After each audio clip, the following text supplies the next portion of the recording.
सावधान। णमो अर्हन्ताणं णमो सिद्धाणं णमो आयर्याणं णमो छायाणं णमो लोये सवसाहुणम्। मंगलम भगवान वीरो मंगलम गौतमो गणी मंगलम कुंद कुंदाद्यो जैन धर्मोस्तु मंगलम सर्वमंगल मांगल्यम सर्वकल्याणकारकम प्रधानं सर्वधर्माणां जैनं जयतु शासनं जैनं जयतु शासनं। रम्यूणजिणं वीरम् अनन्तवर्णाणदंसनसाहावं वोच्छामिणीयं सारं केवलीसुध केवलीवडिदम्। तीसरी गाथा का हरिगीत। जो नियम से कर्तव्य दर्शन ज्ञान व्रत यह नियम है, यह सार पद विपरीत के परिहार हित परिकथित है। श्री नियमसार जी परमागम आचार्य भगवान कुंद कुंद देव द्वारा विरचित गाथा क्रमांक 3 के आधार पर अपनी चर्चा चल रही है। प्रथम गाथा का वाचन करते हैं, फिर उस टीका का वाचन करते हैं, उसके बाद जो शेष चर्चा रह गई है उसके माध्यम से चर्चा करते हैं।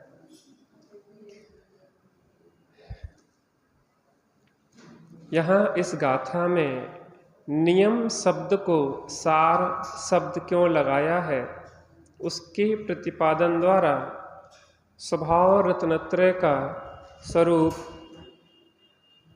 कहा है, जो सहज परम पारणामिक भाव से स्थित स्वभाव अनंत चतुष्टयात्मक शुद्ध ज्ञान चेतना परिणाम स्वनियम अर्थात कारण नियम है। नियम अर्थात कार्य नियम अर्थात निश्चय से निश्चित जो करने योग प्रयोजन स्वरूप हो वह अर्थात ज्ञान दर्शन चारित्र, इन तीनों में से प्रत्येक का स्वरूप कहा जाता है। और द्रव्य का अवलंबन लिए बिना निःशेष रूप से अंतर्मुख योग शक्ति से उपादेय अर्थात उपयोग को संपूर्ण रूप से अंतर्मुख करके ग्रहण करने योग्य जो ऐसा जो निज परम तत्व का परिज्ञान जानना सो ज्ञान है। भगवान परमात्मा के सुख के अभिलाषी जीव को शुद्ध अंतः तत्व के विलास का जन्मभूमि स्थान जो निज शुद्ध जीवास्तिका है, उससे उत्पन्न होने वाला जो परम श्रद्धान वही दर्शन है। निश्चय ज्ञान दर्शनात्मक कारण परमात्मा में अविचल स्थिति निश्चल रूप से लीन रहना ही चारित्र है। यह ज्ञान दर्शन चारित्र स्वरूप नियम निर्वाण का कारण है।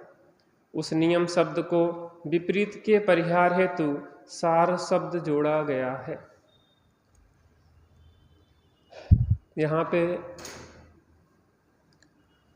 नियम दो प्रकार का, एक कारण नियम और दूसरा कार्य नियम।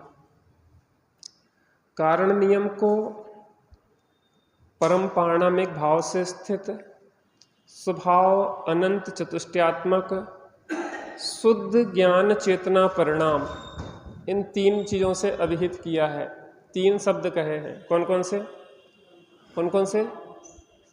जो सहज परम पारणामिक भाव से स्थित, दूसरा स्वभाव अनंत चतुष्टयात्मक और शुद्ध ज्ञान चेतना परिणाम। सो क्या है वह? वो क्या है? कारण नियम है। और उसके प्रतिफल में क्या प्रकट होता है? कार्य नियम, जिसकी चर्चा यहाँ पे विस्तार में की गई है। छेड़हला जी की भाषा में कहें तो परद्रव्यों से भिन्न में शुद्धात्मा हूँ ऐसा श्रद्धान, परद्रव्यों से भिन्न में शुद्धात्मा हूँ ऐसा ज्ञान, और परद्रव्यों से भिन्न अपने शुद्धात्मा में ही स्थिरता, यह क्या है? कार्य नियम है।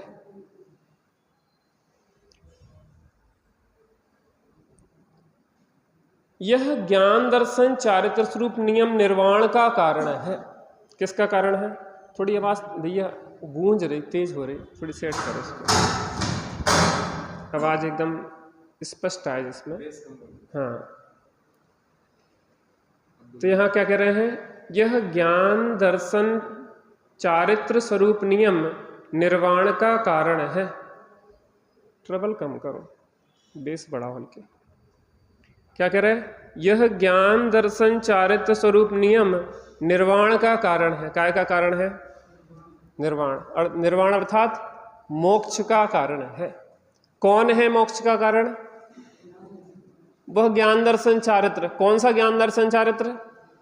जो कारण नियम के आश्रय से प्रकट हुआ कारण नियम रूप दर्शन ज्ञान चारित्र है, वो काय का कारण है? मोक्ष का कारण है। देखो, इसमें बहुत अच्छी बात स्वामी जी ने दी है। मैं अनुशीलन से पढ़ रहा हूँ, गंभीर विषय है, इसलिए थोड़ा सा आप लोग उपयोग को लगाएं, समझने का प्रयास करें। सुनिए ध्यान से। त्रिकाल सदृश एक रूप ध्रुव परिणाम का अवलंबन लेने पर जो सम्यक दर्शन ज्ञान चारित्र परिणाम प्रकट होता है वह कार्य है। किसका? किसका अवलंबन लिया? त्रिकाल सदृश एक रूप ध्रुव परिणाम। त्रिकाल माने क्या हुआ? तीनों काल में रहने वाला, अर्थात वह ध्रुव परिणाम पहले भी था, वह ध्रुव परिणाम अभी भी है, वह ध्रुव परिणाम भविष्य में भी रहेगा। त्रिकाल। दूसरा क्या है? सदृश, एक रूप रहने वाला, जैसा भूत में था वैसा ही वर्तमान में है और वैसा ही भविष्य में रहेगा।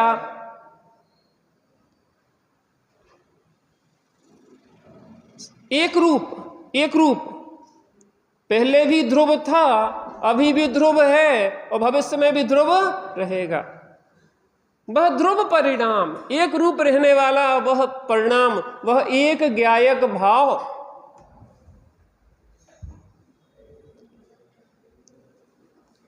का अवलंबन लेने पर, किसका अवलंबन लिया?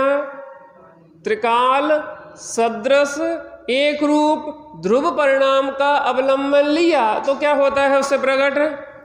जो सम्यक दर्शन ज्ञान चारित्र परिणाम प्रकट होता है। क्या प्रकट होता है? वह सम्यक दर्शन, सम्यक ज्ञान, सम्यक चारित्र परिणाम प्रकट होता है, वह कार्य है। अब कारण कार्य को समझे। कारण कौन है? त्रिकाल। एक एक शब्द को याद हो जाना चाहिए। त्रिकाल सदृश एक रूप ध्रुव परिणाम है कारण। त्रिकाल सदृश एक रूप ध्रुव परिणाम है कारण, उसमें नहीं है, अनुशीलन से ले रहा हूं। कारण, और उसका कार्य क्या है? सम्यक दर्शन ज्ञान चारित्र परिणाम का प्रकट होना, वह कार्य है। त्रिकाल सामान्य ध्रुव और उसका सदृश रूप वर्तमान ध्रुव परिणाम, यह दोनों कारण रूप नियम में समाविष्ट हो जाते हैं। अब ध्यान से सुनना, इसमें अब ध्यान से सुनना, बहुत गजब बात आने वाली है। कारण नियम में दो चीजें ली, दो चीजें प्रभात भैया, कारण नियम में दो चीजें ली। पहली चीज क्या ली? त्रिकाल सामान्य ध्रुव, जिसकी चर्चा करके आए। त्रिकाल सामान्य ध्रुव और उसका सदृश रूप वर्तमान ध्रुव परिणाम। देखो, उत्पाद व्यय ध्रुव्य तीन चीजें होती ना, उत्पाद व्यय ध्रुव्य। तो उत्पाद व्यय तो पर्यायार्थिक नय का विषय हो गया और ध्रुव्य हो गया द्रव्यायार्थिक नय का विषय, ठीक है ना। अब ध्रुव्य का ध्रुवत्व, उस ध्रुव्य का ध्रुवत्व माने एक टिका रहना, एक रूप जो परिणाम है। एक रूप किसे कहेंगे इसमें देखो, त्रिकाल सदृश, तीनों काल, पूर्व में भी ध्रुव परिणाम था, अभी भी ध्रुव परिणाम है और भविष्य में भी ध्रुव परिणाम रहेगा। अब उस ध्रुव परिणाम जो है, जो कारण नियम है, उसके दो भेद किए। कारण नियम के कितने भेद कर दिए? दो नियम भेद कर दिए। उसमें ग्रंथ में नहीं है, इसमें हम अनुशीलन से स्वामी जी ने जो बताया उसको ले रहे हैं। त्रिकाल सामान्य ध्रुव, उसका सादृश रूप वर्तमान ध्रुव परिणाम, दो चीज, त्रिकाल ध्रुव और उसका सादृश रूप ध्रुव परिणाम। त्रिकाल ध्रुव और उसका सादृश रूप ध्रुव परिणाम, वो वर्तमान में जो है वो त्रिकाल ध्रुव है, लेकिन उसका वर्तमान में भी वो ध्रुव है कि नहीं है? तो भविष्य में ध्रुव रहेगा कि नहीं रहेगा? जब उसको त्रिकाल की है कहा, तो फिर वर्तमान ध्रुव परिणाम क्यों बताया? उसका कारण देखिए, यह दोनों कारण रूप नियम में समाविष्ट हो जाते हैं। ये दोनों कारण है, त्रिकाल ध्रुव, उसका वर्तमान रूप ध्रुव परिणाम, दोनों काय में समाविष्ट हो गए? कारण नियम। नियम की चर्चा चल रही है, नियम और सार, इसकी डेफिनेशन इस गाथा में है। तो एक कारण नियम है और दूसरा कारण नियम है, तो कारण नियम के दो भेद किए। पहला क्या है? त्रिकाल सामान्य ध्रुव और उसका सदृश वर्तमान ध्रुव परिणाम, यह दोनों कारण रूप नियम में समाविष्ट हो जाते हैं। एक चीज समझ में आ गई? अब देखिए कितनी गजब बात आती है। अहो, जब देखो तभी तुम्हारा कारण तुम्हारे पास विद्यमान ही पड़ा है। ये झूमने वाली बात है। बता, हृदय रूप सिंहासन में तस्वीर है, वो उस ध्रुव एक गायक परिणाम की, जब चाहा उपयोग झुकाया और देख लिया। चैतन्य के उस सिंहासन में उस एक गायक भाव की, वो एक गायक भाव विराजमान है, जब चाहो उपयोग को झुकाओ और देख लो। इसका मतलब ये है कि निश्चिंत हो जाओ, जब जाग जाओ तभी ये सवेरा। सूर्य तो सदा निकला है चैतन्य का, वो कभी अस्त नहीं होता, तुम्हें जागने की देरी है बस। तुम आंखें खोले हो तो अंधेरा है और तुम जाग जाओ तो सवेरा है। अद्भुत अद्भुत बात है। उस कारण को नया उत्पन्न नहीं करना पड़ता।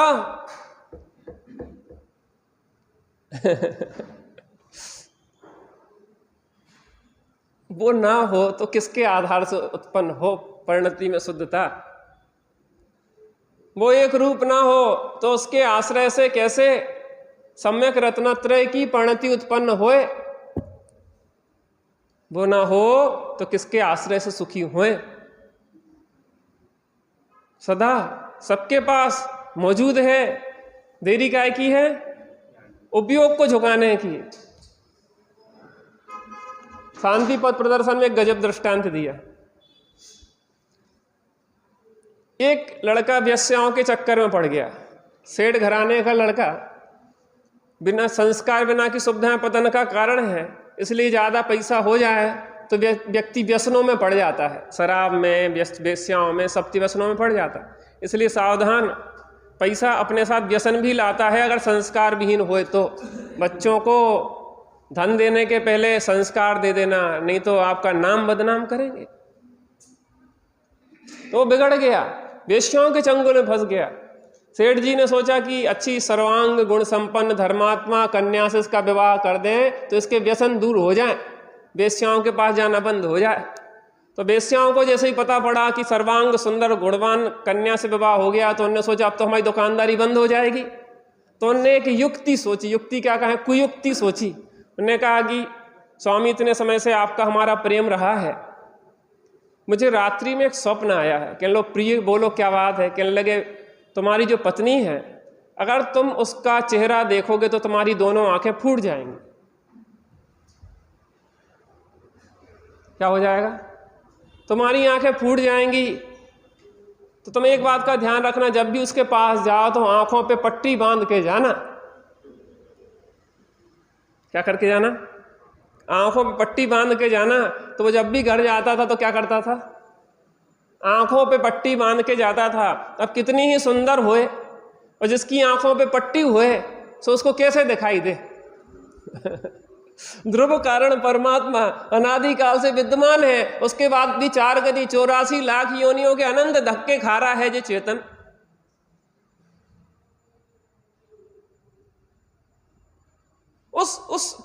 उसको देख नहीं पा रहा। क्यों?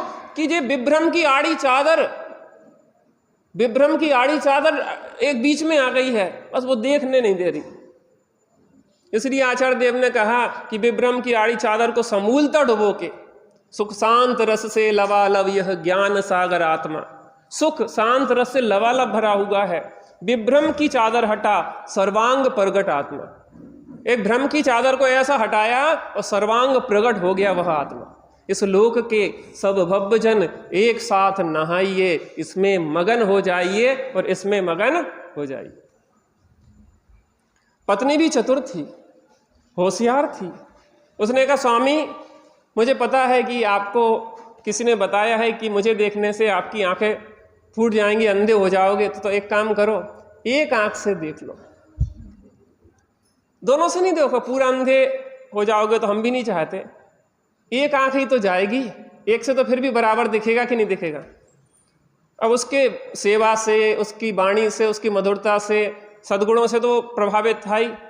तो बड़ी हिम्मत करके उसने क्या किया, थोड़ी सी देखी एक हाथ से पट्टी हटा के, और जैसे ही देखा तो दूसरी आंख बंद रहेगी कि खुल जाएगी। एक बार हिम्मत तो करके देखो। उस त्रिकाल एक रूप सादृश रूप ध्रुव परिणाम को देखो तो सही। वो त्रिकाल विराजमान है, वो पूर्व में भी था, वर्तमान में भी है और भविष्य में रहेगा। तुम जब देखना चाहो तब मौजूद होगा। भगवान के दर्शन करने में आपको रात में बाधा है, रात में मंदिर बंद हो जाता है, आप दर्शन नहीं कर सकते। कोरोना काल होए तो दिन में भी दर्शन नहीं कर सकते। लेकिन प्रसन्नता की बात यह है कि कोरोना काल होए, चाहे कोई भी काल होए, चाहे नरक का काल होए,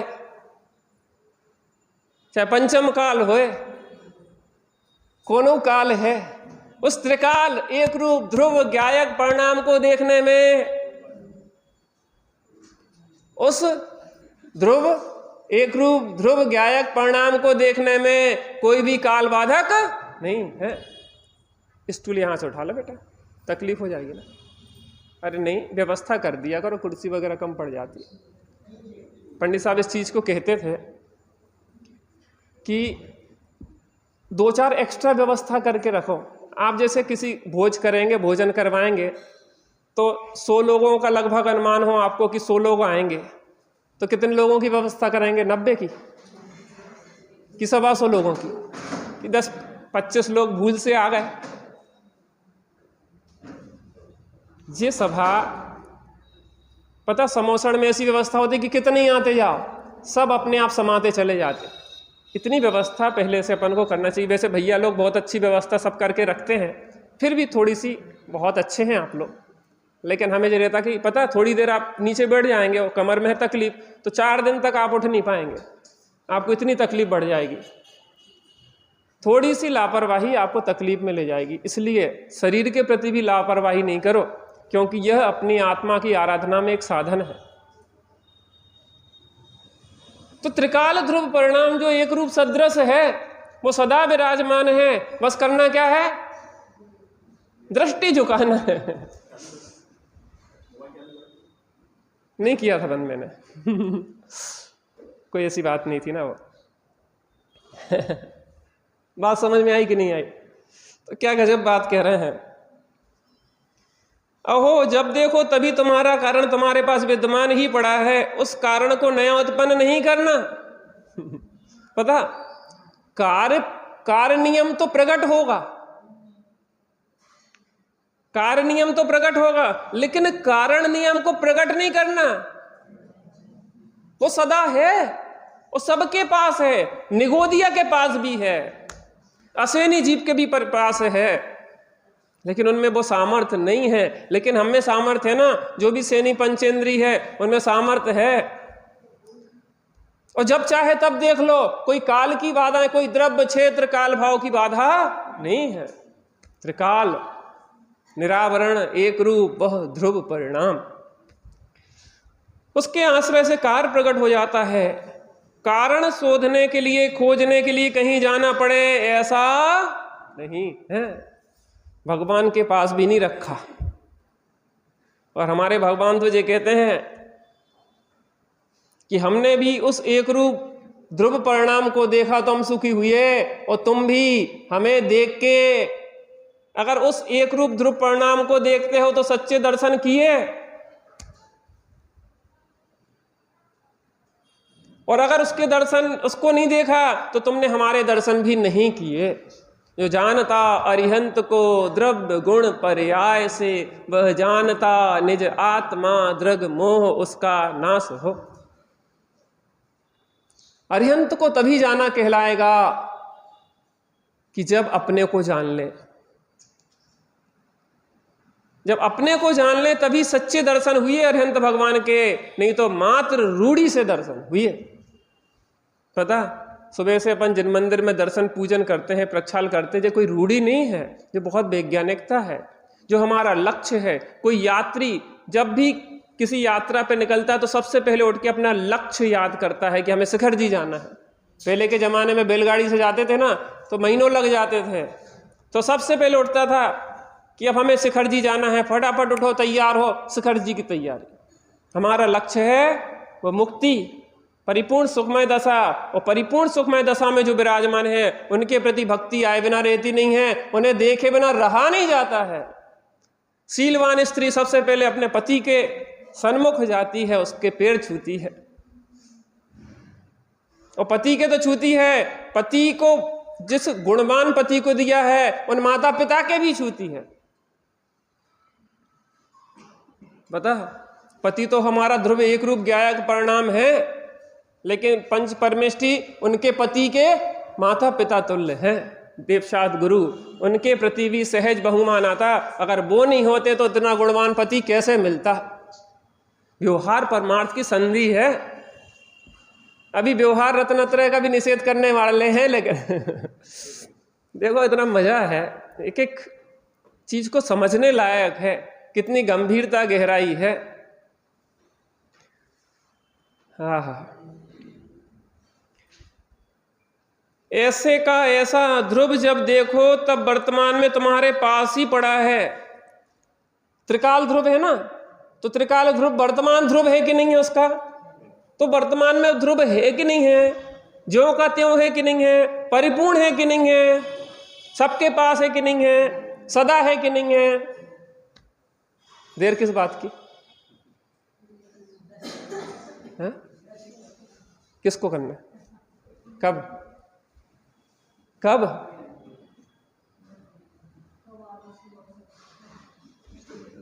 कब सुबह अवसर आ जाए उसकी इंतजार करने वाला। अरे इससे अच्छा अवसर कभी नहीं आने वाला। यही समय ही सर्वोत्कृष्ट समय है समय सार की आराधना का। अरे चौथे काल में भी जो बात दुर्लभ थी वो हमें पंचम काल में मिल गई, इससे अच्छा हो क्या सकता है। और ये कह रहे हैं कि चौथे काल और पंचम काल की कोई बाधा ही नहीं है, वो तो त्रिकाल है, अभी भी है। अभी उपयोग को झुकाएं और अभी देख लें बाधा क्या है। बाधा है हमारी विपरीत श्रद्धान, विपरीत ज्ञान और विपरीत आचरण। विश्वास नहीं है, विश्वास। आहा, ऐसा का ऐसा ध्रुव जब देखो तब वर्तमान में तुम्हारे पास ही पड़ा है। उसकी प्रतीति ज्ञान और रमणता करने पर मोक्ष मार्ग की पर्याय प्रकट हो जाती है। जो कार्य नियम है, ध्रुव एक ज्ञायक परिणाम वो क्या है? कारण नियम। और उसके आश्रय से जो पर्याय वर्तमान प्रकट हो जाती है वो क्या है? कार्य नियम। नियम सार माने एक मस्ती का ग्रंथ है। अभी झूमने वाले हैं आगे जाके। कलश तो इतने अद्भुत हैं, ऐसे श्रृंगारिक भाषाओं में है, इतना रहस्य है कि आगे बढ़ नहीं पाते।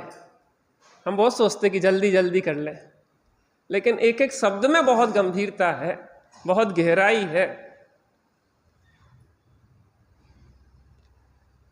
आहा, ध्रुव कारण तो त्रिकाल विद्यमान है और उसे पहचानने पर मोक्ष मार्ग नवीन प्रकट होता है।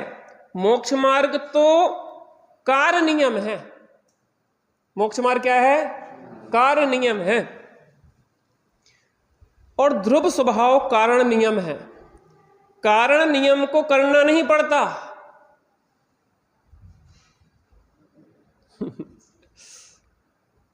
अकृत्रिम भगवान है। जैसे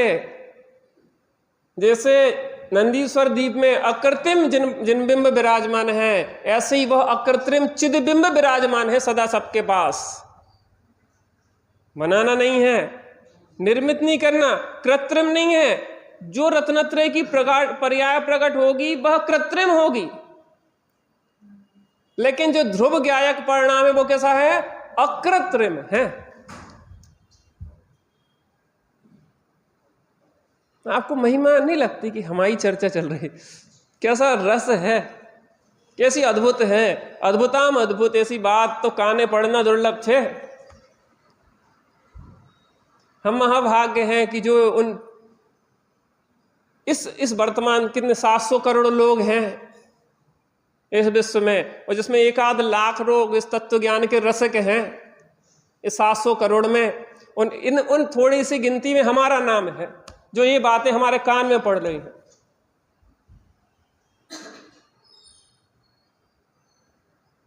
आचार्यों ने जो गंभीरता से, गहराई से जीवन जी के लिखा है, अनुभव की कलम डुबो के लिखा है, वो हमें मिल रहा है। आप सोचो कितना महाभाग्य है। आहा, ध्रुव कारण तो त्रिकाल विद्यमान है, उसे पहचानने पर मोक्ष मार्ग नवीन प्रकट होता है। मोक्ष मार्ग तो कार्य नियम है और ध्रुव स्वभाव कारण नियम है। कारण नियम को करना नहीं पड़ता, वह तो त्रिकाल है, जब देखो तब अंतर में ही उपस्थित है। उसमें अंतर्मुख होने पर कार्य नियम प्रकट होता है। उसमें अंतर्मुख होने पर क्या प्रकट होता है? कार्य नियम प्रकट होता है। स्वभाव रत्नत्रय 2 प्रकार का है, एक त्रिकाल कारण रूप और दूसरा कार्य रूप। स्वभाव रत्नत्रय कितने प्रकार का है? 2 प्रकार का। पहला कौन सा है? एक त्रिकाल कारण रूप और दूसरा कार्य रूप। कौन सा? कारण रूप और कार्य रूप। क्या है? स्वभाव रत्नत्रय। उसमें जो कारण रूप रत्नत्रय है वह मोक्ष मार्ग है। उसमें जो कार्य रूप रत्नत्रय है वह मोक्ष मार्ग है। कार्य रूप रत्नत्रय निश्चय, सम्यक ज्ञान, दर्शन और सम्यक चारित्र को नियमसार कहकर व्यवहार दर्शन ज्ञान चारित्र का अभाव बताया है। अब देखो इस बात पे मूल गाथा में जो आया, विपरीतता के परिहार हेतु, विपरीतता के परिहार हेतु। अब इसको समझें, जहां पे सम्यक दर्शन, सम्यक ज्ञान और सम्यक चारित्र की चर्चा करेंगे तो उसके विपरीत लेंगे मिथ्या दर्शन, मिथ्या ज्ञान, मिथ्या चारित्र। अर्थात सम्यक दर्शन, सम्यक ज्ञान, सम्यक चारित्र जो प्रकट होता है वह किसके अभाव से होता है? मिथ्या दर्शन, मिथ्या ज्ञान, मिथ्या चारित्र के। और यहां कह रहे हैं निश्चय सम्यक दर्शन, सम्यक ज्ञान, सम्यक चारित्र जो प्रकट होता है वो किसके परिहार से होता है? व्यवहार सम्यक दर्शन, व्यवहार सम्यक ज्ञान और व्यवहार सम्यक चारित्र के परिहार से निश्चय सम्यक दर्शन, सम्यक ज्ञान, सम्यक चारित्र प्रकट होता है। अब थोड़ी सी समस्या आ गई। मैंने एक दिन आपको बताया था कि जैनेतरों में एक व्यवस्था है, जब बिटिया की शादी होती है तो माँ पीछे खड़ी होती है अपने पल्लू को खोल के, और बिटिया उसके तरफ पीठ करके ऐसे हाथ में चावल लेती है और ऐसी फेंकती है माँ की पल्लू में, आंचल में, और कहती है कि मैंने आपका सब कर्ज चुका दिया। क्या चुका दिया? मैंने आपका सब कर्ज चुका दिया। और नियम यह होता है कि अब मुड़ के नहीं देखना पड़ता, अब दोबारा माँ को नहीं देखोगी, सीधी जाओ। कैसे जाओ? सीधे जाओ। एक और घटना सुनने में आई। एक राजपुत्र 5-6 साल का होगा, गुरुकुल पढ़ने जा रहा था, और गुरुकुल पढ़ने जाते हुए बहुत रो रहा था, माँ से लिपट लिपट के, जाना नहीं चाहता था। तो राजा ने उससे बहुत स्ट्रिक्टली बोला कि देखो मैं जिस घोड़े पे बिठाल के तुम्हें भेज रहा हूं, और अगर उस घोड़े पे बैठ के तुमने अगर पलट के देख लिया तो हमेशा के लिए इस राज्य के दरवाजे बंद हो जाएंगे। पलट के भी देख लिया अगर तुमने, तुम सीधे जाओ और तब आना जब योग्य बन जाओ। इसका मतलब कुछ रहस्य है। जिस माँ ने पाल पोस के योग बनाया है, उस मां की इच्छा भी यह है कि यह अपने पति से मिल पाए। अगर मां के प्रति भी थोड़ा भी लगाव है तो वह पति से मिलन में बाधक हो जाता है। जिन सच्चे देवसाद गुरु ने हमें शुद्धात्मा बताया है, जिन गुरुओं ने हमें शुद्धात्मा बताया है, जिस जिनवाणी में हमने शुद्धात्मा को पढ़ा है, जिसमें यह बताया कि तू एक रूप ध्रुव कारण परमात्मा है, अनुभूति के काल में अगर तुझे उसका भी विकल्प रह गया तो अनुभव नहीं हो पाएगा। इस बात को ध्यान रखना। इसका मतलब यह है कि देवसाद गुरु जो मिले हैं उनके प्रति भी विकल्प रहा, यद्यपि शुद्धात्मा उन्हीं ने बताया है, गुरुओं ने ही उंगली पकड़ के चलना सिखाया है, जिनवाणी माता ने ही हमें शुद्धात्मा दर्शाया है। उसके बाद भी अगर उनके प्रति भी राग रहा तो वो अंतिम बाधा हो जाएगी। विषय कसायों की तो बात अलग ही है, दूर कर दो उनकी बातें, उनकी तो चर्चा ही नहीं करना, वो तो अधम है, वो तो संसार का कारण है, दुर्गतियों का कारण है। लेकिन सच्चे देवसाद गुरु के प्रति भी जो अनुराग है वह भी हमें सुगति में ले जाएगा, पंचम गति में ले जाने वाला नहीं है। इसलिए यहां विपरीत के परिहार हेतु उस व्यवहार रत्नत्रय, देखो अगर तत्वों का निर्णय नहीं करेंगे तो अनुभूति नहीं होगी, और तत्वों के निर्णय में ही विकल्पात्मक अटके रहेंगे तो भी अनुभूति नहीं होगी। सच्चे देवसाद गुरु का निर्णय नहीं करेंगे, उनसे शुद्धात्मा को नहीं समझेंगे तो भी अनुभूति नहीं होगी, और सच्चे देवसाद गुरु की विकल्पात्मक भक्ति में ही लगे रहेंगे तो भी अनुभूति नहीं होगी। समय सार जी की शायद 142वीं गाथा है, पक्षाति क्रांति की गाथा है, प्रसिद्ध गाथा है।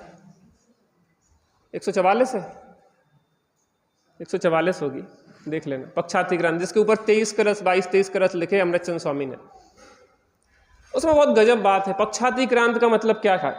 पक्ष माने वो नहीं एकांत पक्ष वाले बौद्धमती सांख्यमती, उनकी बात नहीं है। पक्ष माने विकल्प।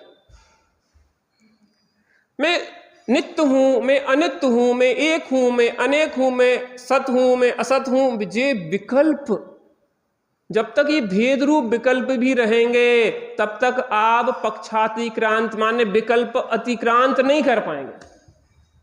तो समझ में आ रहा कि नहीं आ रहा? विकल्पों का अतिक्रमण अगर करना है, अगर शुद्धात्मा को पाना है तो उन विकल्पों का भी अतिक्रमण करना होगा। जो निर्णय रूप विकल्प है ना, प्रोसेस, प्रवचन सार जी में लगभग 130-140 गाथा के लगभग होगा, तो उसमें आया कि एकाग्रता को प्राप्ति श्रवण है। एकाग्रता तत्व निश्चयवान को होती है, तत्वों का निश्चय आगम के अभ्यास से होता है, इसलिए आगम का अभ्यास ही ज्येष्ठ और श्रेष्ठ है। उसकी टीका में बहुत आगे और विस्तार किया। अगर तुम्हें निर्णय नहीं है तत्वों का तो तुम्हारा मन अस्थिर बना रहेगा, चंचल बना रहेगा, बाहर भटकता रहेगा। जब तक कॉन्सेप्ट क्लियर नहीं है उपयोग चंचल बना रहेगा। और दूसरी बात, तत्वों के निर्णय की प्रोसेस में चल रहे हैं तो अभी तत्व निर्णय करना है, यह विकल्प भी अनुभूति में बाधक हो जाएगा। तो करो क्या? तत्वों का निर्णय करके उसमें स्व पर हे उपादेय का निर्णय करके हे को छोड़ो, उपादेय को ग्रहण करो, हे को छोड़ो, पर को छोड़ो और स्व को अंगीकार करो। देखो सम्यक दर्शन की 4 परिभाषा आती। सच्चे देवसाद गुरु का प्रश्रद्धान, जीवादि 7 तत्वों का श्रद्धान, स्वपर का श्रद्धान और आत्म श्रद्धान। तो सबसे पहले सच्चे देवसाद गुरु का श्रद्धा नहीं होगा तो उनके द्वारा बताए हुए तत्व कैसे मिलेंगे? तत्वों का निर्णय नहीं होगा तो स्वपर का भेद विज्ञान कैसे होगा? और स्वपर का भेद विज्ञान नहीं होगा तो स्वशुद्धात्मा का श्रद्धान ज्ञान स्थिरता रूप नियमसार, कारण नियमसार कैसे प्रकट होगा? बात समझ में आ रही ना? कोई चीज़ समझ में ना आए तो पूछते जाना। हम भी अभी नए हैं, अभी अभ्यास कर रहे हैं, कहीं चूक हो सकती है। आप लोग पुराने स्वाध्यायी हैं, हमारा तो प्रयास रहता है, हमें बहुत मेहनत करना पड़ती है, तैयारी करने के लिए बहुत मेहनत होती है। त्रिकाली को समझाने में भी मेहनत होती है, अनुभव करने में मेहनत नहीं है। मेहनत अनुभव इतना सरल है कि गधा सुगर कुत्ता मजा कर रहा है। पता, इतनी जरूरत नहीं है प्रभात भैया हमें उठा पटक की। और सीधा सच्चा मार्ग है, और सीधे सच्चे जीवों को बहुत जल्दी प्रकट होता है। हम विकृत हैं। सांप भी जब बिल में प्रवेश करता ना तो सीधा होना पड़ता। जो विकृतियां, जो कसाएं, जो मायाचार, जो कुटिलता दूसरे को नहीं ठगती हैं, हमें ठगती हैं, हमें मुक्ति मार्ग से, हमें सुख के मार्ग से वंचित करती है।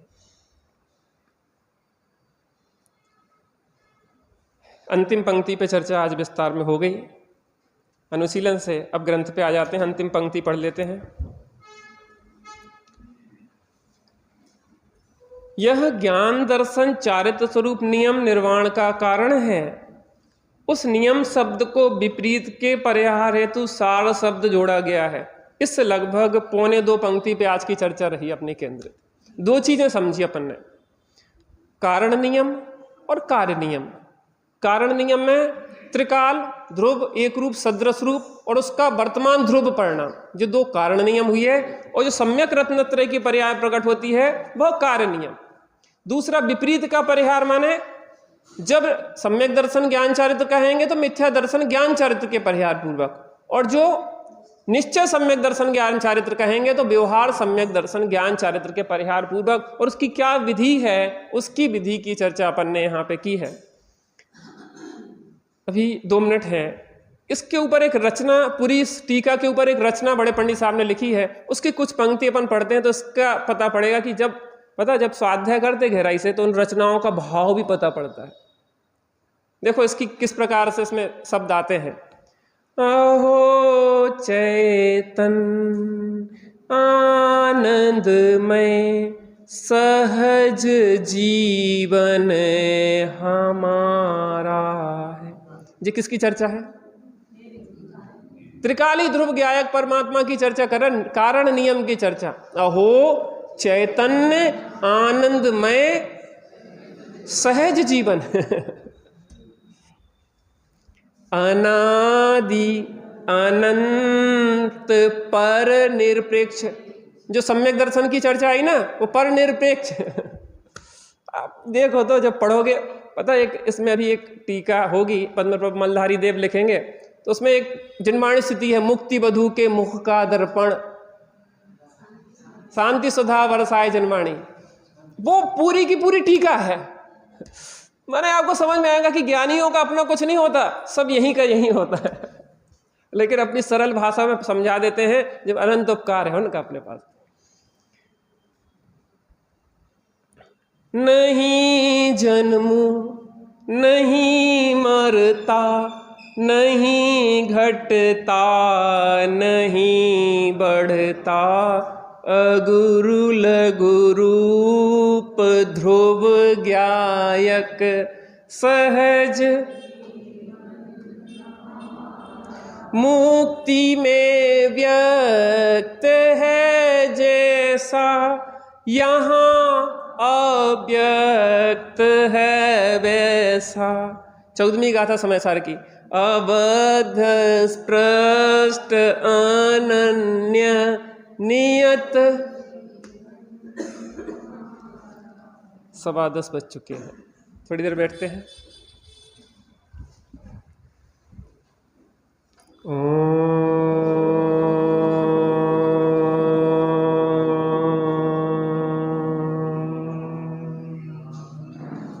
शांति शांति शांति।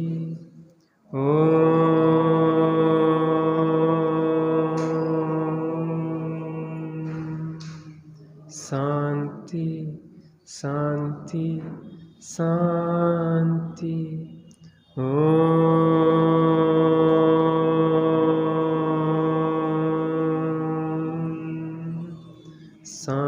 शांति शांति शांति। त्रिकाली ध्रुव का वह ध्रुव परिणाम वर्तमान में भी है। हम अभी चाहें तो अभी उपयोग को झुकाएं और उस ध्रुव परिणाम का आश्रय लेके पर्याय में भी रत्नत्रय को प्रकट कर लें। इससे अच्छा समय दोबारा मिलने वाला नहीं है, इससे अच्छा क्षेत्र दोबारा मिलने वाला नहीं है। ऐसे भावों से उत्कृष्ट दोबारा भाव होने वाले दुर्लभ हैं, जब हमारी विशुद्धि इतनी है कि हम उस त्रिकाल नियम को समझ रहे हैं। बस कमी है तो आश्रय लेने की। यही क्षण है, वह वर्तमान में भी वर्तमान नियम कारण नियम विराजमान है। थोड़ी देर बैठ के उसके दर्शन का प्रयास करते हैं।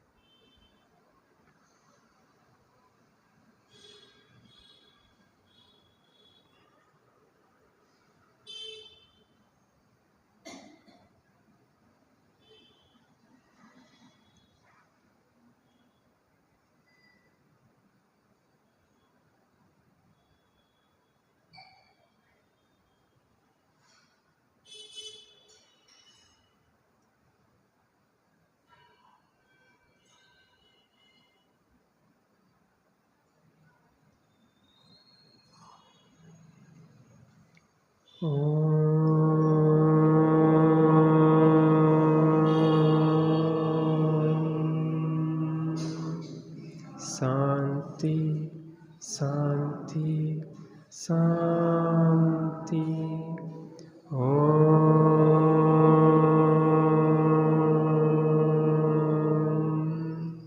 शांति शांति शांति।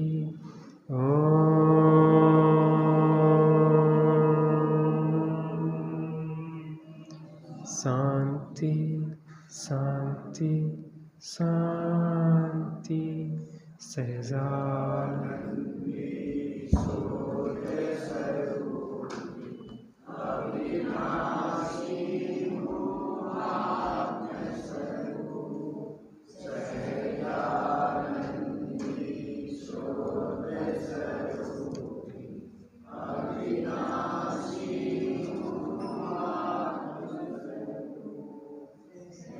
आनंदी शुद्ध स्वरूपी।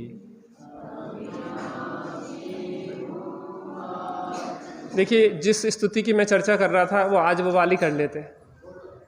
शांति सुधा बरसाए जिन वाणी, शांति सुधा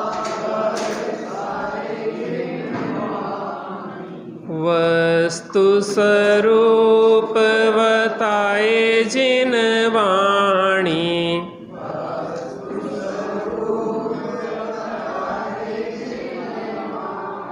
पूर्वा पर सब दोष रहित है,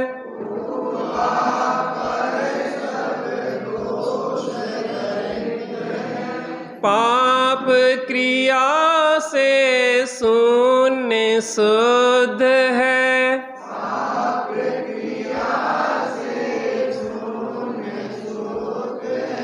परमागम कहलाए जिन वाणी।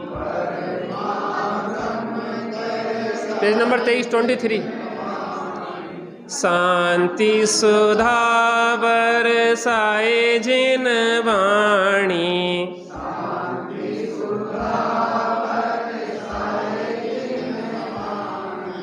परमागम भव्यों को अमृत,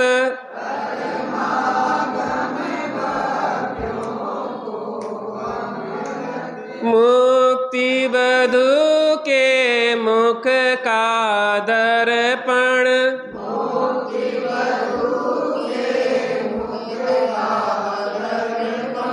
भव सागर से तारे जिन वाणी,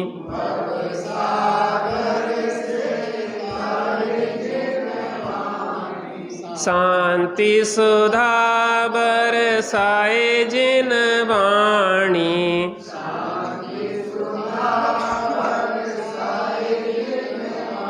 देखिए शब्द कैसे कैसे देखा है। राग रूप अंगारों द्वारा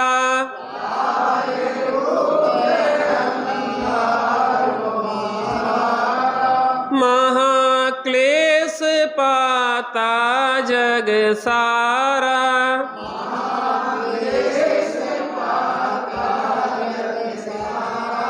सजल मेघ बरसाए जिन वाणी।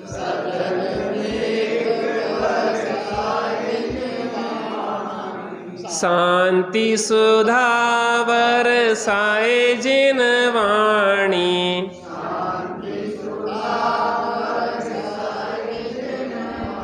सात तत्व का ज्ञान कराए।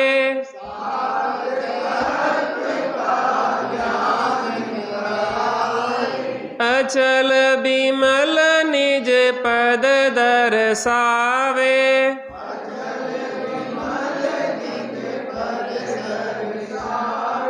सुख सागर लहराए जिन वाणी।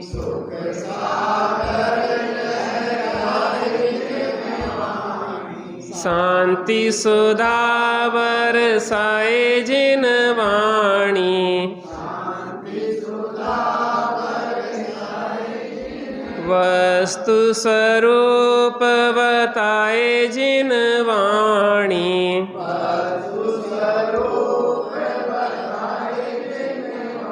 जा वाणी के ज्ञान से सूझे लोकालोक। सो वाणी मस्तक नमो सदा देव।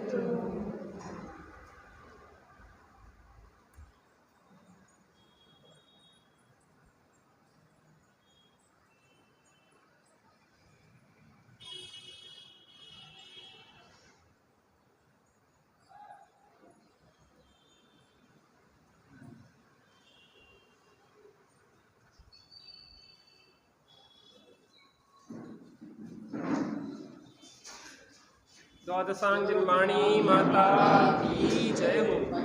श्री भगवान की